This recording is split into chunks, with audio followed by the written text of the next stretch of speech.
Titled Youth Education and Engagement, Saradin Randall and Emily Spielman. Saradin Randall is the Chautauqua County Safe Harbor Coordinator through the Chautauqua County Child Advocacy Program, and Emily Spielman is a prevention educator and training coordinator, also through the Chautauqua County Child Advocacy Program. Welcome, Saradin and Emily. Hi, everybody. Welcome to our presentation on youth education and engagement. Today, we're going to cover some key strategies for effectively bringing youth education to your community. We'll discuss how to gain support from partnering agencies, as well as tips for making your sessions with youth both engaging and informative. Our goal is to provide you with practical tools and insights that will help you create impactful educational programs and foster positive interactions with young people. So before we dive in, we would like to introduce ourselves a little bit more and our agency. Like mentioned, my name is Saradin Randall. I'm the Safe Harbor Coordinator at the Child Advocacy Program in Chautauqua County, New York. I've had several years of experience working with victims and survivors of domestic violence and sexual assault. I previously worked at the Salvation Army and News Center as a prevention educator for 4 years before coming to the Safe Harbor as a coordinator. I received a paralegal degree in 2019 with focus on family law. I have dedicated my professional career to educating families, assisting them with protecting their rights, and improve the lives of families within my county. In my previous role as prevention educator for domestic violence and sexual assault, I presented trainings, education, activities, and hosted events for youth, community members, and agencies within Chautauqua County. I'm deeply committed to using both my educational and professional experience to support individuals and families who are impacted by traumatic events. With my experience working with victims and survivors of domestic violence and sexual assault, I've developed a deep understanding of the complexities surrounding these issues. So I'm very happy that you guys are here with us today, and I'm going to hand it over to Emily to introduce herself. Yes, thanks, Saradin. My name is Emily Spielman. I am the prevention educator and training coordinator at the Child Advocacy Program. I was born and raised in Dunkirk, New York, over here in Chautauqua County. And after high school, I actually went down to North Carolina and attended East Carolina University. So my heart goes out to everybody in North Carolina and hope everyone's safe from the recent events. But yeah, after graduation, I eventually moved back here and I wanted to take my experiences and my knowledge back to my hometown that I gained throughout college. And I started working at a substance abuse agency as a prevention educator, doing similar things that I am doing now. And about a year and a half ago or so, I made the transition over to CAP, otherwise known as the Child Advocacy Program, where I could expand my knowledge and dive a little deeper into the roots of the causes for substance use. But both Saradin and I work at the Child Advocacy Program, as we stated, and our mission at CAP is to end child abuse in Chautauqua County. And when abuse occurs, we coordinate a community response to provide healing, hope, and justice to these children and families. And our vision is really to provide a healthy, abuse-free environment for children in Chautauqua County so that they are able to thrive and have the same opportunities as others. And so in order to do this, our goal is to create a child-friendly setting when we are working with youth in our professions, creating a space that is physically and psychologically, safe for the child. We try our best to reduce the number of times that a child is interviewed or that the times that they have to disclose their abuse so that we can lessen the trauma that they have experienced and holding the individuals accountable for their victimization of other children. So in order to do this, it is a very complex problem, and we, under one roof, bring together counseling services, CPS, medical services, the district attorney's office, advocacy services, local, county, and state law enforcement, prevention education, and our Safe Harbor program as well, which is our anti-human trafficking initiative.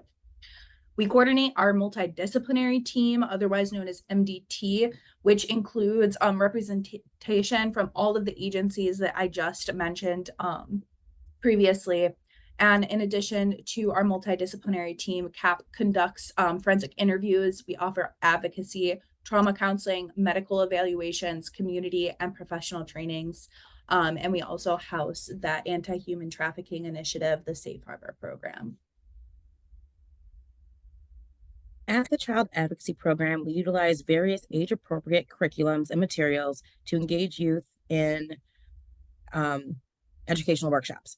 This workshop will go over common youth questions and how to navigate difficult conversations, and how to utilize activities to ensure that youth will engage with the materials that you're bringing to them. Partnership and collaboration with youth-centered services is a major component of the work that we do. We will discuss common tactics used when establishing new partnerships, barriers in sustaining those partnerships, and any other questions that you may have.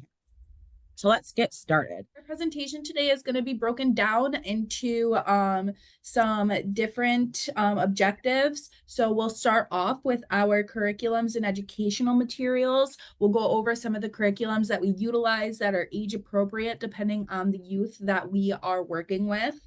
And then we'll go into some common youth questions that we will receive, how to navigate these difficult conversations or these uncomfortable subjects sometimes, and how to get back on track when youth may be uncomfortable or get distracted with inappropriate conversations. And then we'll move on to some activities and engagement, how to utilize activities to help youth stay engaged, and how to get partnership and collaboration with other youth-centered services, some ways to build new partnerships, some barriers to some partnerships, and how to sustain those partnerships. Mm-hmm. All right, we're going to start off with our curriculums and educational materials, but we like to be as engaged with you all as possible. So I'm very curious, and I know we have a mixed bag of people here today. So in the chat box, if you have done any curriculums, any prevention education, type in the chat box, what have you used? Or for those who might not have done it, what have you seen? I Am Little Red. Okay. Nice. Enough Abuse Campaign, Love 146. It's Not Just Jenna. Hashtag not a number, Love 146. Love to see it. Love that program. I Am Little Red, Love 146. Okay. DBT.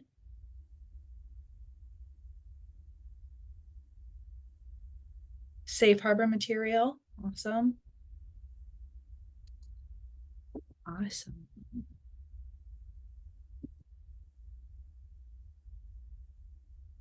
Ooh, Resilience Trumps ACEs. Awesome. Cool deal. If you're still typing, keep going ahead. Type away. Full Ant series. Awesome. Sex trafficking indicator. All right. Yeah. Nice. I also wrote some of those down because I'm really curious to learn what other people are utilizing, how we can maybe add that and include that to what we already provide. So thank you so much for telling us what curriculums you are utilizing, and hopefully what we're able to provide you today can help beef up and amp up what you are already doing. Yeah, thank you so much. Using some of the stuff that you said to beef up and amp up our programming too. Yeah, it's awesome. So yeah, since adding a prevention educator to our agency, we've been able to expand our programming with both youth and adults. Like I said earlier, I am the only prevention educator at the Child Advocacy Program. Saraden helps me out a little bit as a Safe Harbor coordinator. And because of that, we are in 8 out of 18 schools within our county, and we're able to do formal and informal group settings. In addition to being in the schools, we also are able to do groups at our local runaway and homeless youth shelter called the Safe House. We've brought these curriculums to Job Corps, which is a free program that provides both residential and non-residential students education and career training for young people ages 16 to 24. We do groups at our GA home that has an accountability and responsibility program that serves at-risk youth who need additional services to to prevent out-of-home placements. Youth groups in our community, such as Arise Chautauqua, which is an all-volunteer nonprofit organization that aims to empower girls to live healthy, authentic lives free from abuse and exploitation. So we're able to use some of these programs in a variety of different settings, which is really nice to be able to get really to educate the entire community in different realms. So I'm so glad some of you said Love 146 and not a number. This is one of the programs that we utilize. And for those of you who might not be familiar with it, it is an interactive child trafficking and exploitation prevention curriculum. So it's designed to provide youth with information and skills that inspire them to make safe and healthy choices. It also helps them learn to identify and utilize healthy support systems that may decrease their vulnerabilities for being trafficked. And it facilitates skill building to reduce the risks for labor trafficking and sex trafficking, addressing topics like online safety, worker rights, healthy relationships, and much more. So this program is created for youth ages 12 to 18 of all genders. And the thing that I really like about this program is that you can do Love 146, not a number, in the school setting, in a classroom setting, but you can also do it for more at-risk populations in groups and even one-on-one settings. So it's very versatile in how you're able to provide this program, and it incorporates a lot of education around all of the different risk factors, vulnerabilities, and safety measures we can take when it comes to trafficking. So typically it's about an hour per session, and we'll typically provide it for 5 sessions. So of course, in the school settings, every now and again, we might have to modify the time frame for that. But again, it's a pretty flexible program where you're able to do that. We also utilize One Love, and One Love is a national nonprofit where its mission is to educate young people about healthy and unhealthy relationships and to empower them to avoid abuse. So their goal is to end relationship abuse, and it empowers young people with the tools and resources to see the signs of healthy and unhealthy relationships to bring life-saving prevention education to our communities. The thing about One Love is that they have various campaigns and specific topics. They have their Love Better campaign. They have their 10 core, 10 healthy relationship qualities, 10 unhealthy relationship qualities, which is like their core. And they use a lot of these signs to do various types of education, from traditional like lesson planning for classrooms, but they also have different games and activities, like a Jeopardy game we recently did with our Runaway and Homeless Youth Center group of kids. And they seemed to like it because it gave a bunch of different types of examples. But they also have a TikTok page that discusses popular shows and movies and highlights the healthy and unhealthy behaviors within their lesson plans. Yes, one drawback to Love 146 is that you cannot do it virtually. Yes, that is one of those settings because it is very conversational based. There is a lot of worksheets that you utilize. So that is a very valid point, which is also why we like to tap into a lot of other programs, because you are correct. Sometimes the needs are not always completely met with one specific program. So thank you for bringing that up. Especially when COVID shut everything down and everyone was scrambling, trying to present their programs and teach in the classrooms. So being flexible, being able to tap into other curriculums and programs and activities that maybe it doesn't look the same way as it would in a classroom, but how can you keep the youth engaged that way? That was a whole other beast when COVID shutdown happened, and it feels like it was so long ago, but only yesterday. But keep that in mind, that sometimes you might have to do unconventional curriculums. Absolutely. Absolutely. I will try to find the name of the TikTok page and put that in the chat at the end.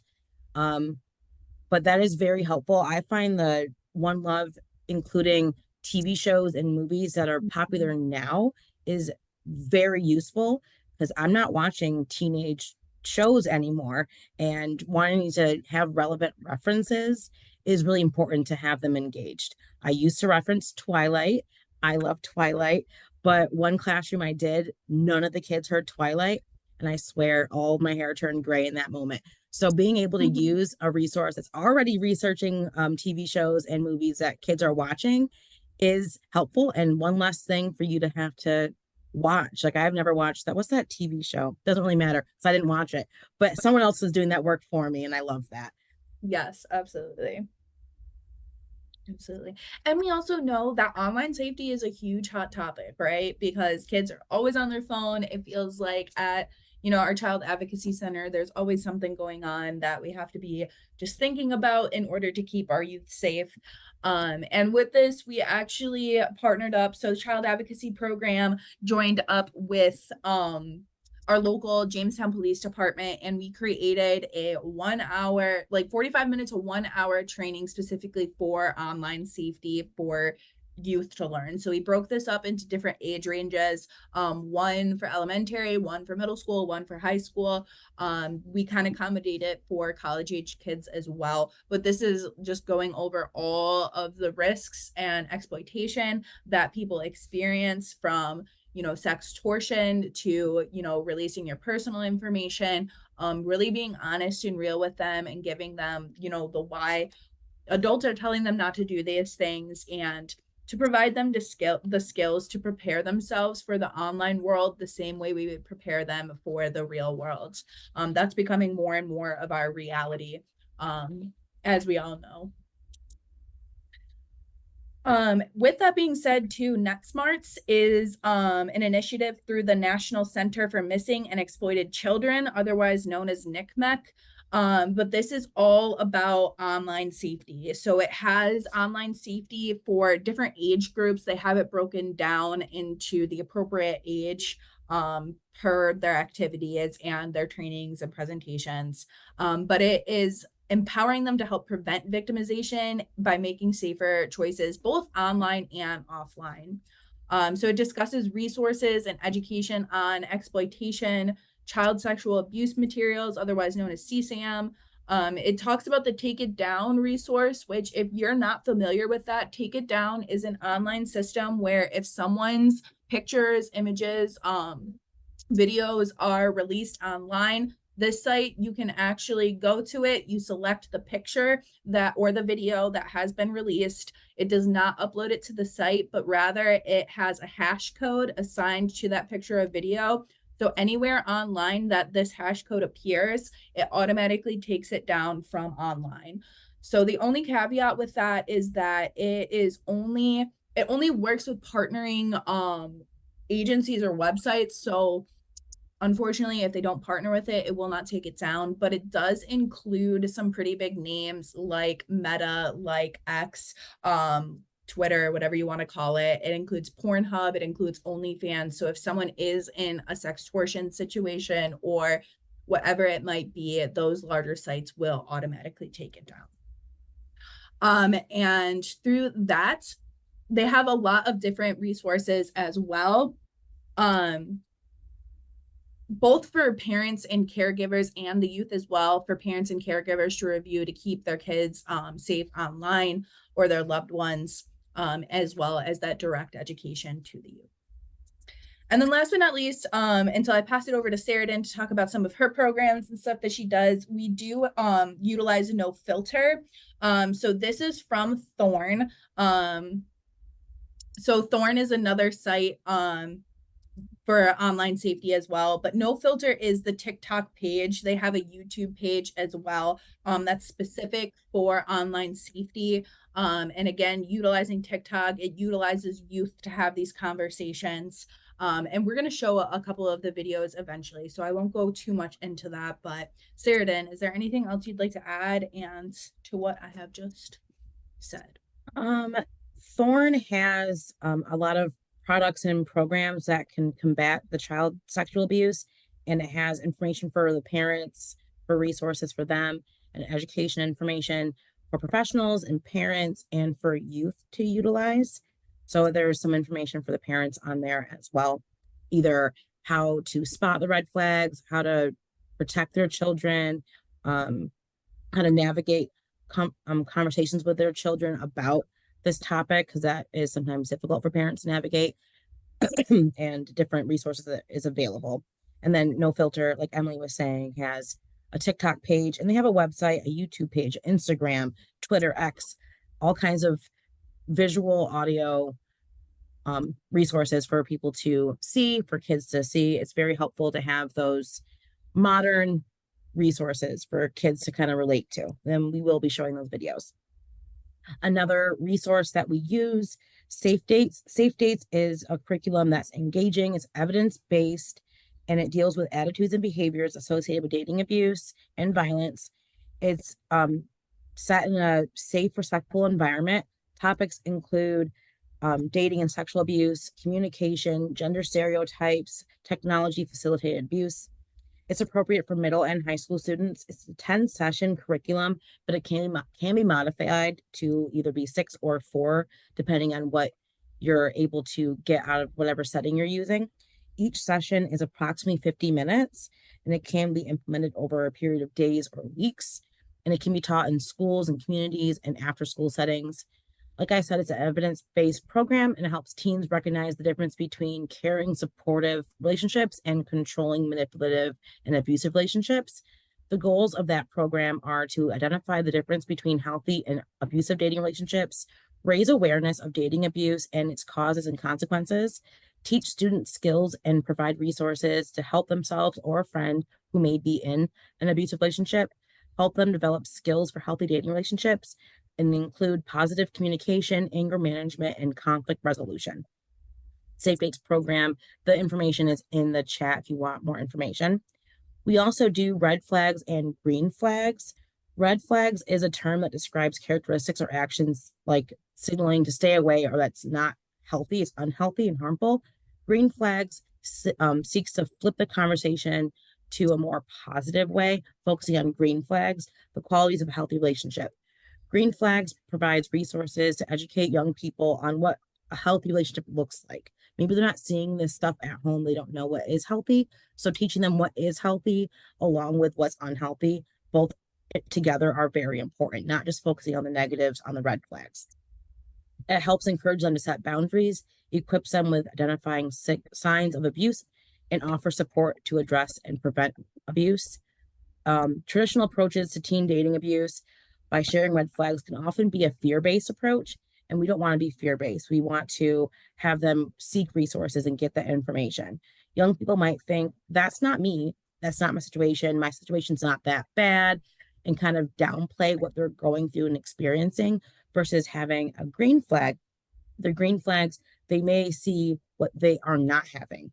Maybe they're not having all the red flags are being listed, but when we're starting to talk about what green flags are, what's healthy in a relationship, they can be like, oh my gosh, I'm not getting respected. I'm not feeling joy. I'm not having fun in this relationship. And that can be eye-opening to them as well. By starting with what teens should want rather than what they should avoid, Green Flags provides a trauma-sensitive framework to help youth envision what a healthy relationship should look like in their lives. In addition to supporting the victims of teen dating abuse and those at risk of exploitation, Green Flags seeks to prevent unhealthy behavior and provide accountability. Often young people engage in harmful behavior from repeating behaviors that they've seen in their own lives, or they lack the tools to deal with conflict in a healthy way.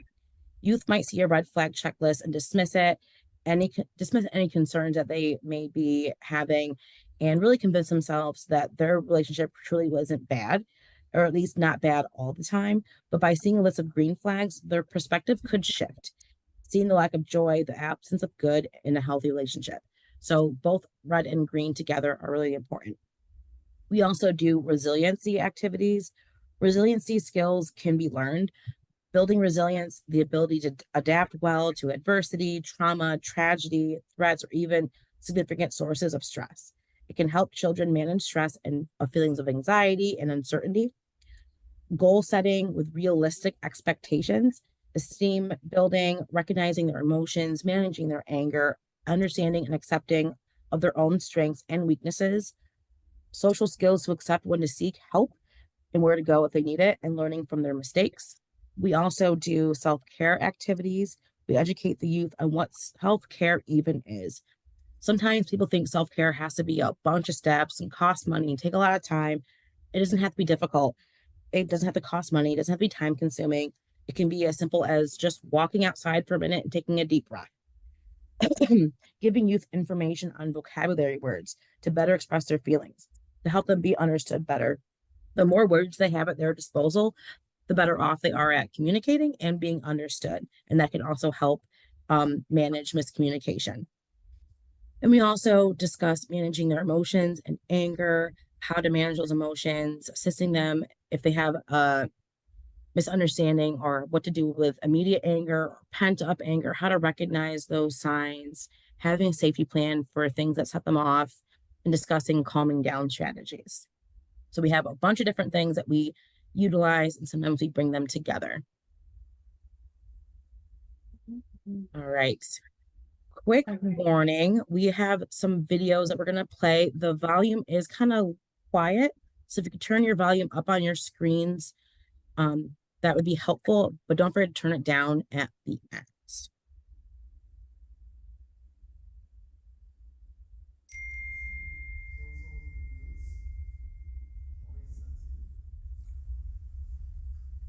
Are you stupid? Are you stupid?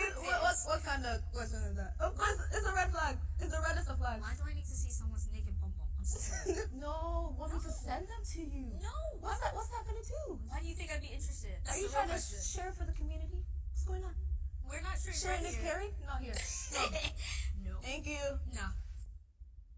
Thank you. So that video was from the No Filter TikTok page. It's discussing sharing nudes. So in that video, example text came through and they asked those two, what would you do if you got this text? So-and-so's nudes got leaked. Do you want to see them? And they both were saying, that's a red flag. That's not okay. Why would I want to see that? That's terrible. And having youth see other youth engaging in what's healthy qualities and reacting appropriately, it does help them see it when they're having a peer say these things. That is very helpful. So again, that was an example of someone wants to share someone else's leaked nudes. How should you respond? And responding in a healthier way. Next video.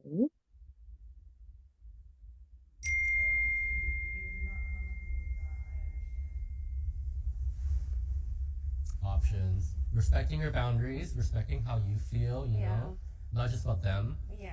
And they better not put the pressure, like after you've given your answer, they respect your answer as well. If you say no and they just start like blackmailing you or something like, hey, like I'm getting angry. They shouldn't get angry at your answer. So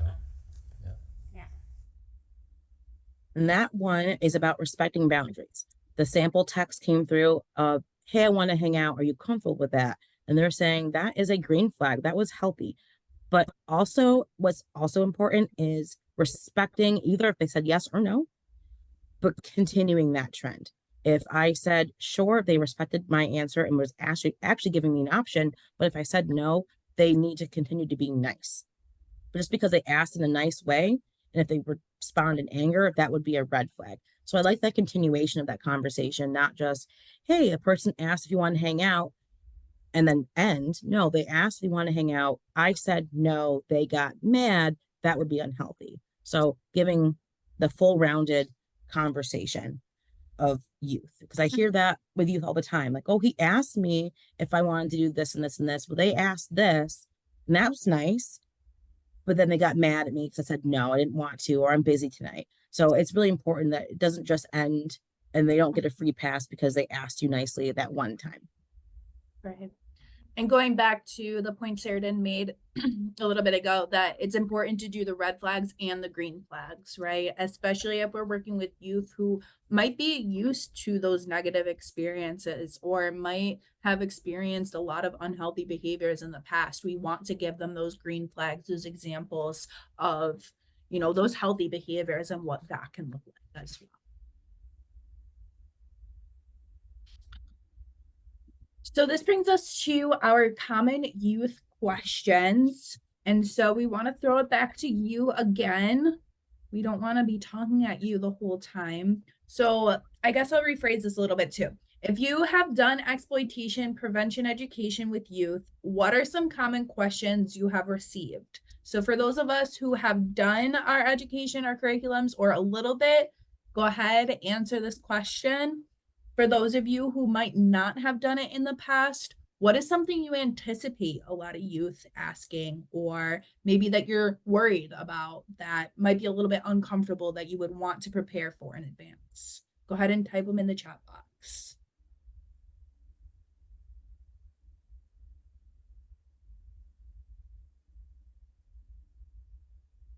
So again, for those of you who have done programming, curriculum, education, a lot or even a little, what are some common questions you've received?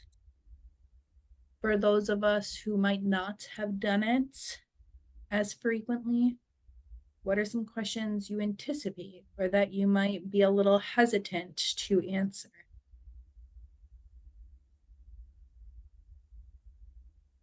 Okay, how to tell the difference? Yeah. How do I tell the difference between a possible exploiter versus another youth who is looking to talk?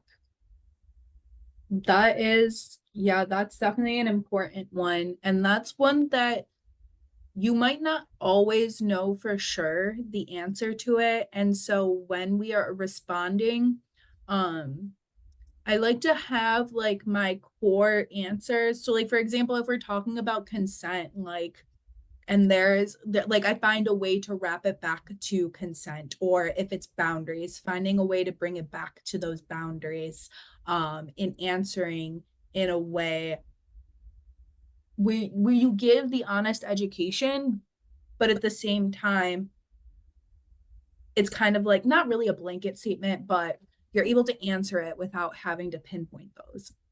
What I would you also would say the difference between an possible exploiter and just another teen would be discussing healthy relationships. And that can include the consent, include the boundaries.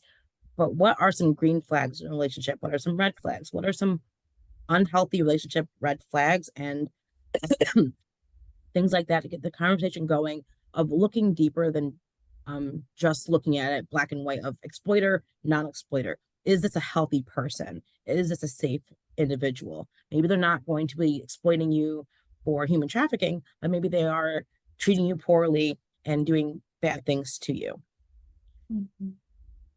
I saw another one I wanted to mention.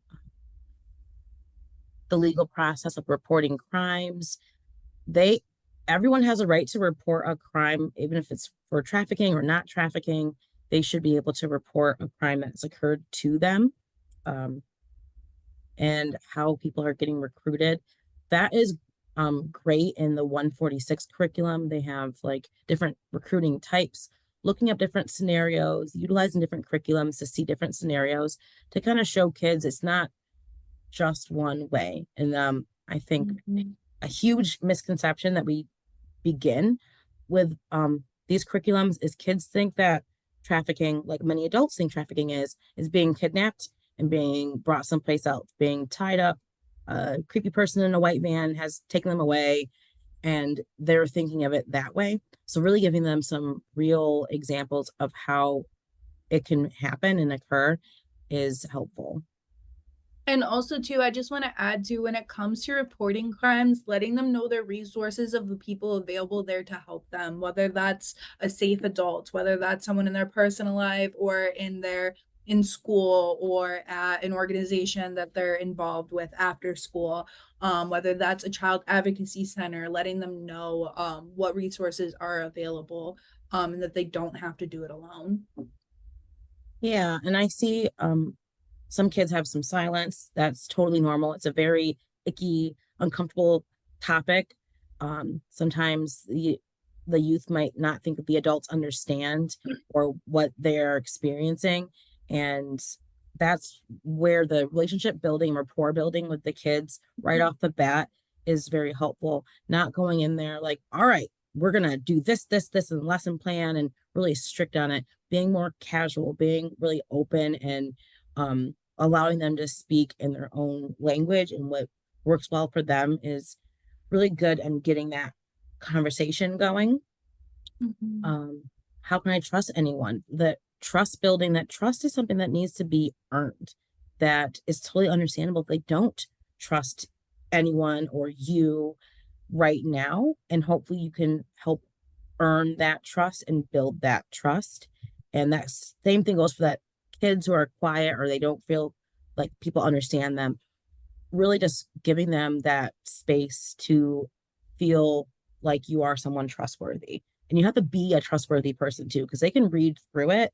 Kids who have had trauma in their lives can read through it. So if you are going in there jaded or like you have another agenda going on, they can see it and they may not warm up to you. Or maybe you're a little uneasy or uncomfortable with the topic and the subject material. They can see that unease and that may make them uncomfortable. But it comes with practice and it comes with just doing it more and more, and it'll get easier. Practice with your coworkers, practice with your friends, practice with your partners, practice with your family. Get that practice, and that will help make it flow better. Anything you want to add, Emily? I think the one that's sticking out for me is the comment that says I get a lot of silence from kids, unfortunately. And me personally, like as an educator, I know that like that always it always makes me think, right? Because is it because they don't want to hear me? Is it because they are triggered by something that happened in their life? Is it because they're just uncomfortable because this is just something that they're not used to talking about? And so there's many different reasons why kids are silent or maybe shut down a little bit when we're giving these presentations. And I always have to remind myself that I don't know everything, right, that they've been through. I don't know what their experience is to the full. And taking that, even though they are being silent, sometimes you'd be surprised with how much they're actually absorbing. And also I like to give different tools. Like if we're having a class that's like heavily conversation based, giving the option that here's a scrap piece of paper, write down your responses. You don't have to share this with anyone. At the end of class, you can rip that up, you can shred it, you can do whatever you want with it. Or you could draw pictures, and those pictures might be just something that means something to you that, that can describe or express what we are talking about. So that's just That's my perfect. No, I love that. I did a group at our local runaway homeless youth center, and there was a girl, she had a bunch of traumas that I did know because we work with the agency, so we know a bit of their background. And I could tell from different things she was doing, she was exhibiting a bunch of different trauma signs. And I was trying to engage with her, but she was not having it. She didn't want to talk to me at all. So I just chatted at her, near her, did some activities, and she sat there with her handout. At the end of the session, she had filled out everything. She had done all of the prompts, the steps, the questions, the answers. She was fully engaged in her own way. So although she wasn't speaking, she was hearing it, and it was helpful. And that letting her work at her own pace and her own way helped that comfortability. But every class is different. I did a class at a school. The teacher told me this class has not talked to me all year. They won't speak, don't know what to do. I'm like, all right, well, let me try. And nope, for 80 minutes, it was just me talking. But again, there were students writing things down, looking at me, listening. Sometimes they had their heads on it, but they didn't speak the whole time, which prepped me for maybe a stand-up career where I can bomb a couple of times, because that was rough. But sometimes they aren't going to talk, but they're going to be absorbing it in their own way. Oh, good. Love to. All right. Yes. So great conversations. Thanks everyone for putting in your stuff in the chat box.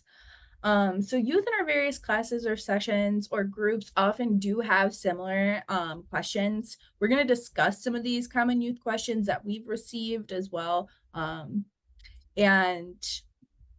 But before we get into that, I am gonna have Sheridan talk a little bit about healthy boundaries. So healthy boundaries, it's very important to have an understanding of healthy boundaries and set professional and personal boundaries with youth.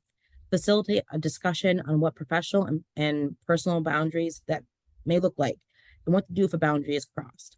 Before we jump into having a conversation with youth about relationships, exploitation, trafficking, online risks, we need to be clear about our boundaries, personal and professional. What's the difference between personal and professional boundaries? Personal ones are boundaries that we have within ourselves, and they're different for everyone. And then there's professional boundaries. Those are just established by policies, regulations, professional ethics, and other external sources that are common amongst us.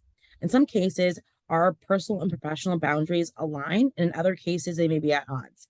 This is a great place to work with your supervisor. What policies does your agency or program have about talking to youth about sex?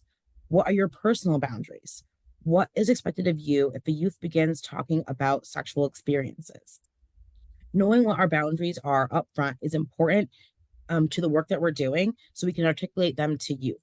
We want to be very transparent with them when we're talking about these conversations. When we are required to act on information that they may share, like being a mandated reporter, and when it might be more helpful to have the conversation with another person or another trusted adult. Maybe they're asking you that question, but you're not the one to have the answers for it. So when to pass that question on to another person, or when to tell them, I don't really know. Great question. I will get more information and get back to you on that. So now imagine that you are at a training and they have everyone go around the room and introduce themselves. What's your name? What's your occupation? Maybe they're bold and they want to know what your age is, which is interesting to ask. So they ask you those things. Now imagine the instructor tells you, now tell the room what age you lost your virginity and how was it? That'd be awkward, right? Ugh. So scary. I would never ask you that question, but it's important to highlight how terrible that would be, how uncomfortable that would be for many people. We need to keep that in mind when we're doing education to youth. These topics can be sensitive and awkward, and we should never ask them personal questions or to disclose private information like that. So if I was asked that question in a group of professionals, I'd be mortified. But yes, and you would refuse to answer that question, right? That feeling could be how youth feel. That what the heck, this is really private and embarrassing. I don't want to answer these questions. That may be how they're feeling. So we have to be mindful of it. We don't know what the history of all the kids in those sessions are. One tip I personally use is to set ground rules and revisit those ground rules often. I don't require participation, and I will not ask students to share personal stories. I let them know that they can't volunteer another friend. They can't volunteer another classmate to read a scenario or answer a question. I don't have anyone share stories. Don't share stories of someone else, especially of other kids in that group or in that school. And if possible, have a co-facilitator help bounce questions and topics with. A co-facilitator can help if the youth are more on the quiet side. So sometimes when Emily and I are doing a curriculum together and the kids are a little bit quiet, I'll maybe bounce a question off of Emily. Sometimes I make off the wall, funny, strange questions and have her answer. And that sometimes makes the youth want to answer, just making up a funny scenario or, just really bounce that off. But when we're having these conversations, while we have been trained and we are educated on this topic and maybe we're doing it constantly, we are in that mindset of, okay, this is the topic and we're doing it and it's totally fine. But it can be very jarring for others, especially youth. So keep that in mind when we are having these conversations. Mhm. Absolutely. Yeah, that's so important, especially because we know that a lot of times teens and just youth in general don't really want to talk about these things. And so when we come in and we bring it up, it's like a shock to their system, just like it was kind of a shock to our system when we had the question asking, like, what age did you learn your virginity and how was it? Right? That's like, oh my gosh, who would ask that?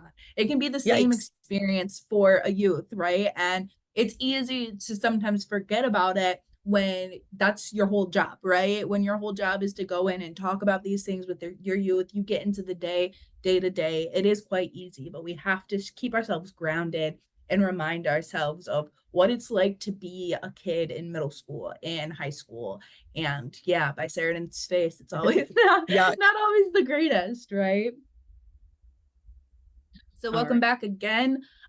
So going on to our common youth questions. So some of these up here on the screen, these are some of the common youth questions that we received.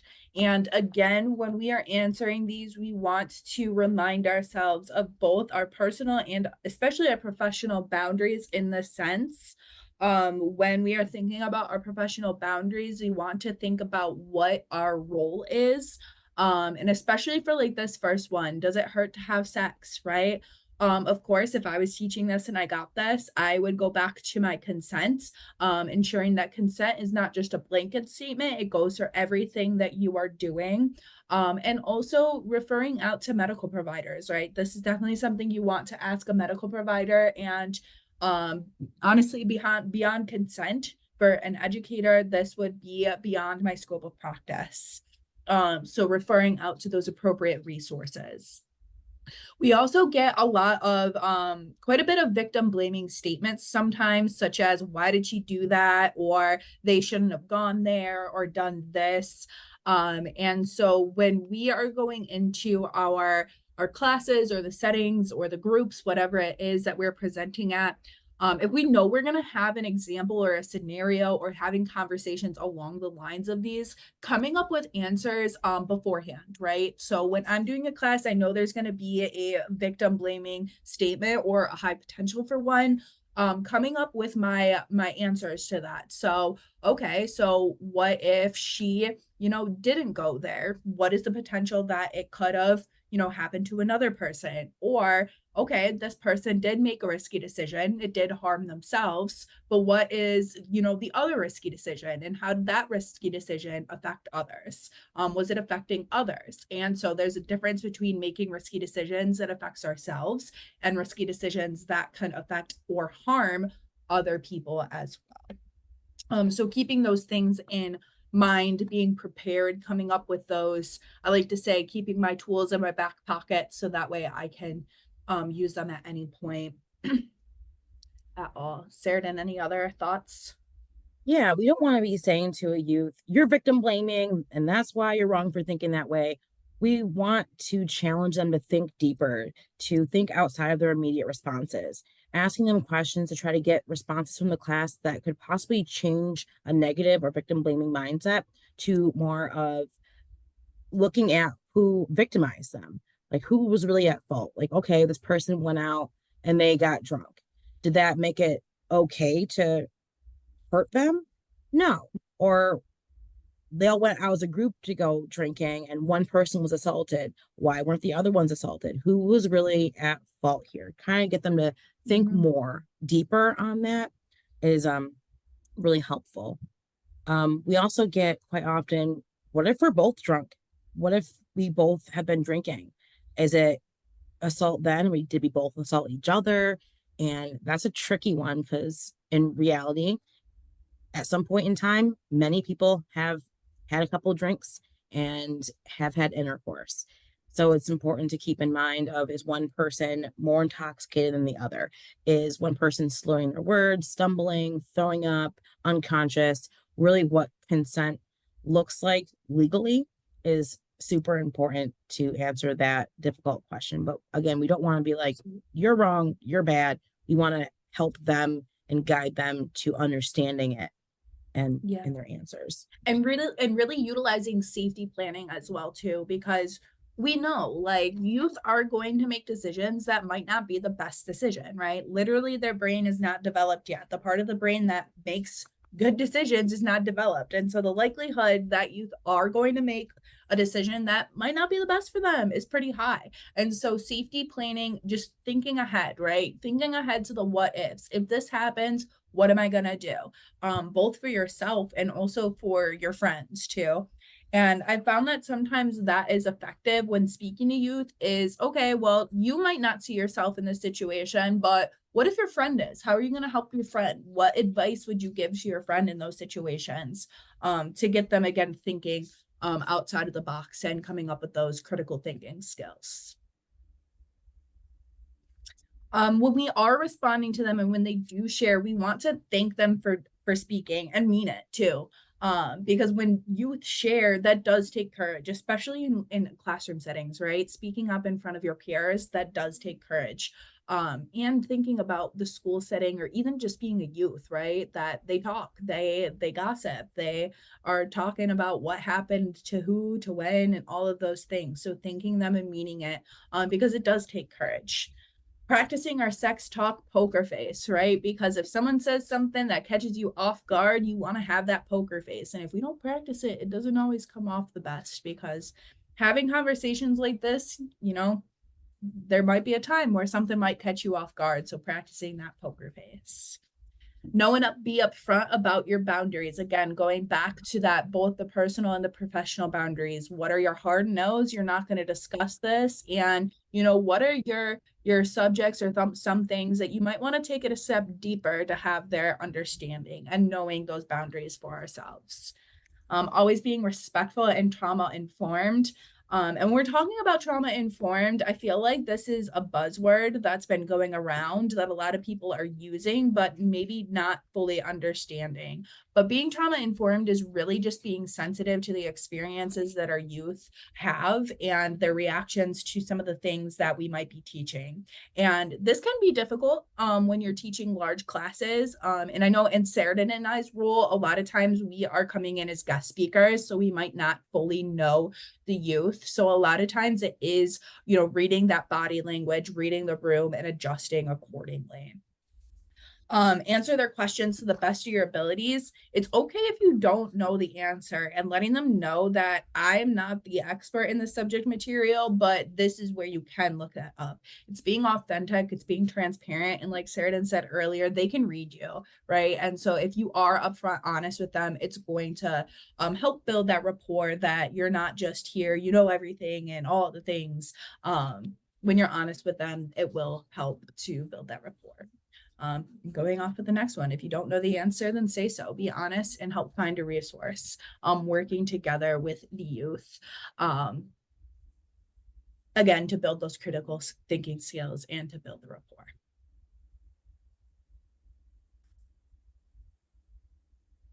All right. We want to make sure that, when we're saying these things, we also want to check our nonverbal body language as well. I can't tell you enough how well kids are able to read us, including our nonverbals. Acknowledging them, acknowledging their questions and their vulnerabilities by, sharing this information with us, offering access to resources, letting them know that they don't have to do this alone, that they're not alone in it, and that there are resources available.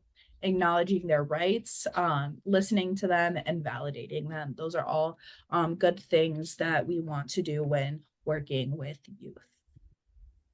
And on the flip side, I know we've kind of said this a little bit, but making sure we're not judging, again, with both our language and our nonverbals, not lecturing them, making youth responsible for other people's safety. So this is a big one. We should not tell them to disclose or report their story to a person in trouble, to get a person in trouble or arrested. So quote unquote, this doesn't happen to someone else, because it's not their responsibility to save others.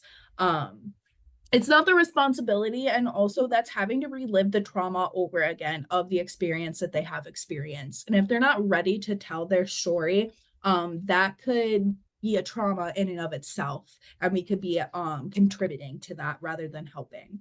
Which ties to the next thing we shouldn't do is do not make promises you cannot keep. So if we tell a youth that they need to come forward with their abuse as a means to stop the perpetrator, so it doesn't happen to someone else, we essentially put other potential victims as the responsibility of the victim. So we don't know for sure if the possible perpetrator will be arrested or face charges. We don't know if they will perpetrate again. So if we tell a youth they must do XYZ, whatever it is, and then someone else is victimized, they may feel like they did not do enough and it's their fault. And like the victimization was not enough to stop others. Their victimization was not enough to stop others. So we really want to be careful with those things. And again, that ties into being trauma informed, right? That's a piece of being trauma informed, is not making other youth responsible for other safety and making promises we cannot keep. Perfect. Now we have engagement and activities. How to utilize activities to help youth stay engaged. We have another discussion question for you all. What are some activities, if you have done programming with youth, what are some activities that you think would encourage youth involvement? So what do you think would be something that kids would like to get them more involved? Feel free to use the chat.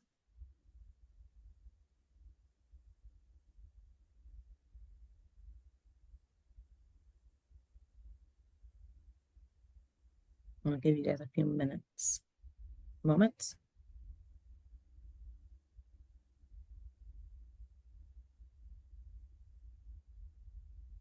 Post. Yeah, that way you don't have to answer the questions out loud.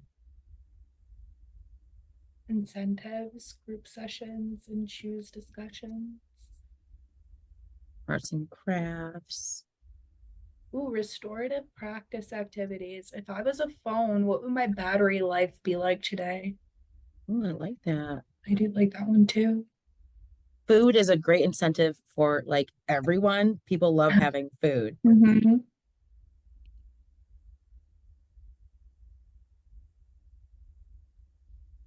Something interactive. Asking them what they want to talk about.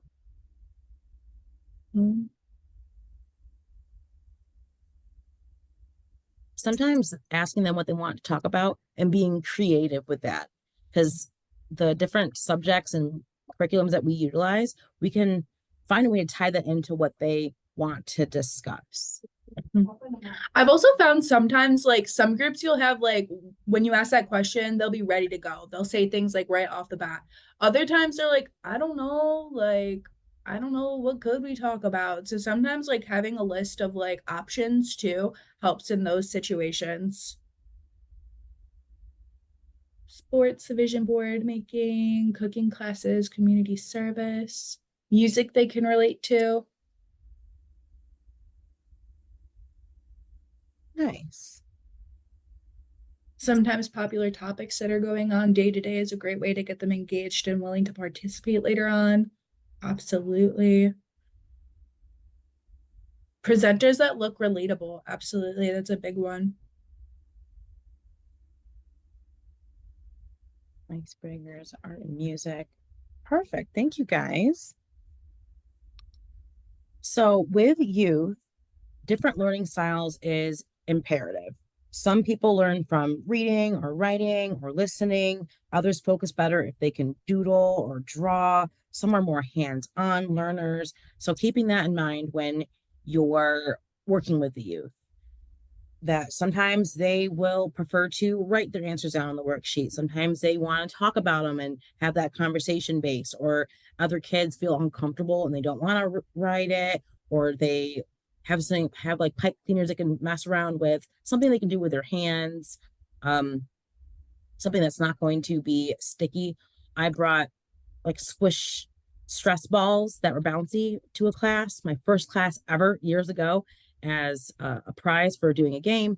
And that ball got bounced around that classroom crazy and whipped at the walls and ceiling. It was all over the place. I'm like, okay, well, never again am I doing a bouncy ball for a middle school class. Lesson learned. So being mindful of what things you're going to be bringing in, like don't do slime or something that can get stuck on things. You don't want that to happen.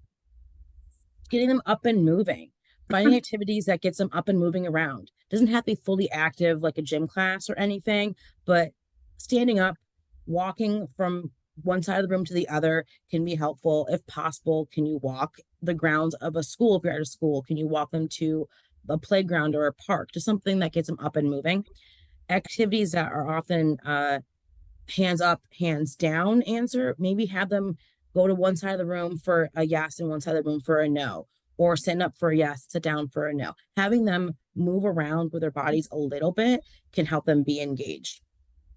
Like I mentioned, maybe if possible, go for a walk, go outside, taking youth outside to do self-care activities, a positivity moment where they can maybe chalk on something positive, like chalk on the sidewalk or the driveway or a parking lot. Some motivational and positive words on the sidewalk would be an outside activity with their hands in nature with that self-care. So all in one, that was a bunch of different things that you were able to do. Again, things with their hands, not bouncy balls. One activity that we do is red flags. We have different types of red flag options. We have laminated red triangles that says red flags on it, and when they wave it, it makes a funny blah, blah, blah, blah sound, and they love that. So when they wave it, they're like really waving it. You can get scraps of red fabric. You can get different things that they can do that either is engaging their mind or their hands is helpful. Also, writing options, they don't have to talk. Maybe they don't want to talk, like that girl in that scenario I gave earlier, where she did not speak out loud any of the answers, but she wrote them down fully. So maybe that's another option. And sometimes it's a bit of a challenge when it comes to the classroom where the teacher wants participation from their class, but having a conversation with a teacher might be helpful, letting them know this is a sensitive subject and that they may not feel comfortable or safe speaking out loud, but that's okay, that they can participate in their own way that makes it easier for them. Perfect. So now we have some examples of some of the activities that we utilize. This is from, this is from Love 146, not a number. These are some personal and peer cards. On these cards, one is personal, one is peer, and we kind of ask these kids these scenarios, what would they do in these situations? Like if they're invited to a party where you're going to know there's going to be drugs and alcohol, what would you do? Many times kids just say, I'm not going to go. All right, that's great. But what if you do go? What if your friends want to go? What if you're at a party and then now there's drugs and alcohol there? What is some reactions or safety planning steps? So not just what the card says, but reacting to what their answers could be to get them to think more deep about it. A peer card is you're at a friend's party having a good time and you notice someone's following a person around, trying to touch her. She's uncomfortable. What would you do? Oftentimes youth say, I'm going to fight him. I'm going to beat him up. I'm going to do something drastic. And while I understand and appreciate their support, that's putting themselves in danger. That can put themselves in harm's way. So what are some other options that they could do? There's another one about getting a follow online. That's huge with kids right now. Many kids want to be a YouTuber, a famous TikToker, and an influencer. They want to gain a following. So how can we keep them safe online with keeping in mind that kids want to be famous online with a bunch of strangers? So you don't know this person. How can you keep yourself safe? And that navigating that conversation. Checking your social media feed. You see someone that you know has posted a video of someone else who goes to your school. You don't like that person, but the video shows them changing. What would you do? Oftentimes, again, I hear many times from the boys, beat them up, fight them, do something else. But encouraging them to use the resources that we've discussed throughout our activities. Who's a trusted adult? Is it your parents? Is it your friend's parents? Is it a teacher? Is it a nurse? Is it a guidance counselor? To not put themselves in danger, but to report it. That take it down is another option, that there's online resources that they could utilize. There's legal protections that they could do. Could they be a good friend and tell this person? Giving them different options that they would do sometimes.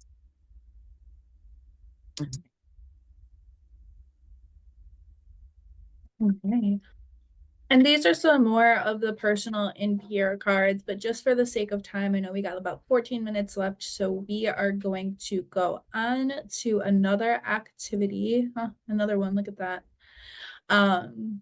But this is the what would you do? So again, this is another one from Not a Number 1146's program. But this typically we like to do these relatively close to each other. So we'll do the peer and personal cards, and then we will do the what would you do worksheet. So this is a safety planning tool where they will write their own scenario of a difficult situation that you and your peers might go through. Think of situations where you might be at risk for emotional or physical harm. So we like to do the peer personal cards first, giving them some ideas, some examples of potential risky situations that young people find themselves in, and then coming up with something personal to them. So that way it can be personalized, it gets them thinking, coming up with a plan over here of how you're able to stay safe in that scenario that you created, and what practical steps can you think about to prepare for that situation. So again, allowing them to write this for themselves. I always let them know, this is just for you. I'm not going to read it. I'm not going to grade it at the end of class. If you want to rip this up, throw it in the trash can, whatever it is, this is for you. But really to get them thinking ahead, thinking of the what ifs, and also down here is connecting them to resources that could help during the situation.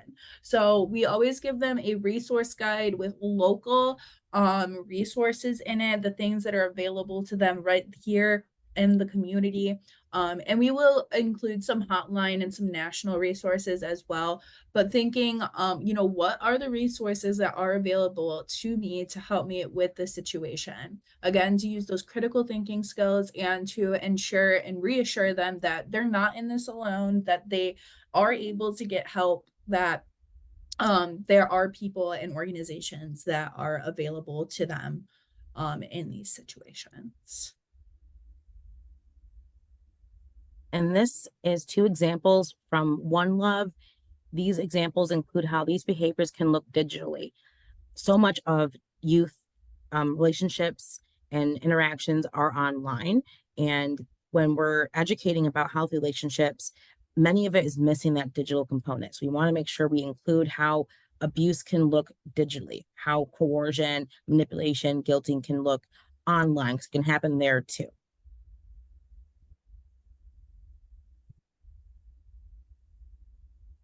All right. So our final piece is collaboration. So some ways to build new partnerships, some barriers to partnerships, and how to sustain those partnerships. Another discussion for you, go ahead and type in the chat box. What are some barriers that are preventing collaboration with other agencies? Or what are some agencies that you think would be a benefit from collaborating with?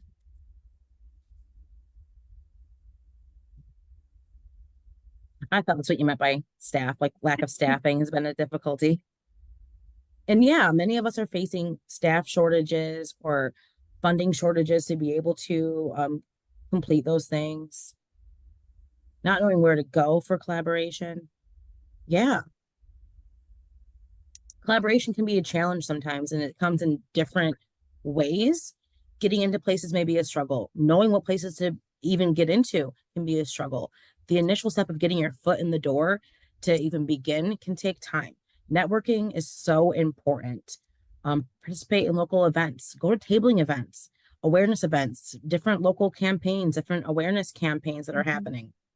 Talk to the PTA, ask to present to school staff trainings. Maybe just talking to the staff members, the teachers can be a beginning part. And it doesn't have to be big steps. It can be something small, like meeting up with an agency staff member for a coffee and just chatting, getting to know them, not going in there with your binder of reasons why you should be there, but just like, hey, this is my agency. This is what we do. Nice to meet you. This is who I am. This is the kind of person I am. I want to meet you. And just networking as a social can be really helpful, and it can help build that relationship. Building a good partnership with the agency really helps build the connections and ability to collaborate with them in the future and with others. Also, what's in it for them? Of course, we think our cause is important. What we're doing is so important, and I'm sure everyone feels that way. And I feel that way, but we need to be mindful that their time is also valuable. In schools that we present to, finding the time in their curriculum can be a challenge, as they have to cover topics within that time frame during the school year. If they're taking time from what their requirements are, what's the benefit for them? How does your topic or curriculum tie in with the subject that they're already covering? Be creative with this. Use awareness months as a segue to come in for maybe a one-day curriculum, one-day activity. Sometimes the subject matter can seem off-putting. Like people are like, oh, sex abuse, domestic violence, human trafficking to children. Like, that's crazy. Absolutely not. So maybe not with that angle, but with more of a healthy relationship, healthy boundaries, harm reduction techniques can be a different way. You can put that conversation, put a nice positive spin on it. People get uncomfortable thinking about discussing these topics with youth. So how can you spin it positively? Do the schools meet the requirements for Aaron's Law? What curriculum are they currently using? Can you fill that requirement for them? Offering to cover the Aaron's Law requirement for this topic as an outside agency may be easier for them, so they're not the ones having this conversation with youth who they see every single day.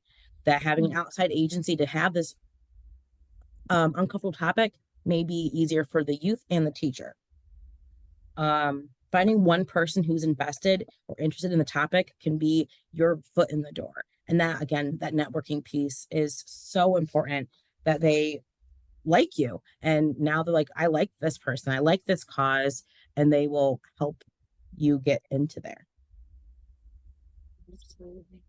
Especially with when we're working with the schools, there's a couple comments in here about how it is difficult working with the schools, because sometimes it feels like there's walls up or barriers around wanting to talk about these things in the schools, or that the adults are more uncomfortable talking about these things. So the way that we word it and putting that positive spin on it, coupled with Aaron's Law, is really like, it's really important, right? So because New York State, we have these Aaron laws, we have these, benchmarks that we have to meet. And so if we're framing it in a way where we have these requirements, we want to help you,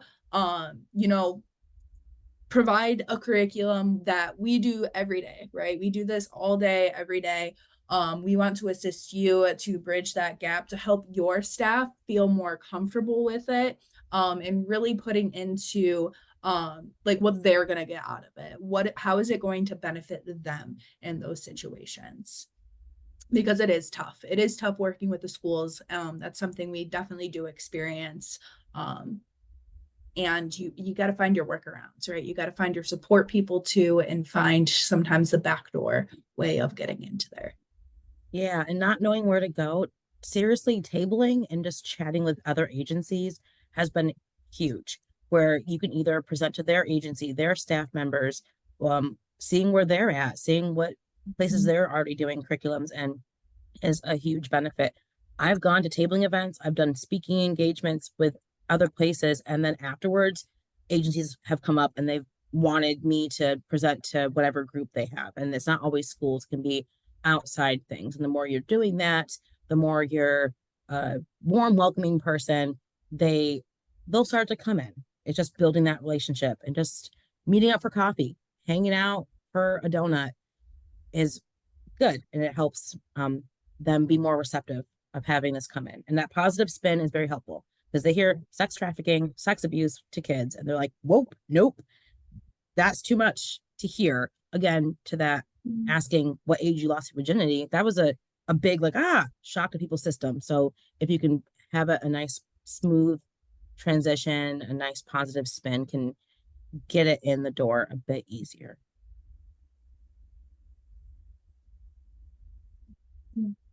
Awesome. Well, thank you guys for participating with us today and listening to all the things we had. Hopefully we were able to provide you with additional tips and tidbits and resources that you could utilize. If you have questions afterwards that pop in your mind, feel free to send us an email.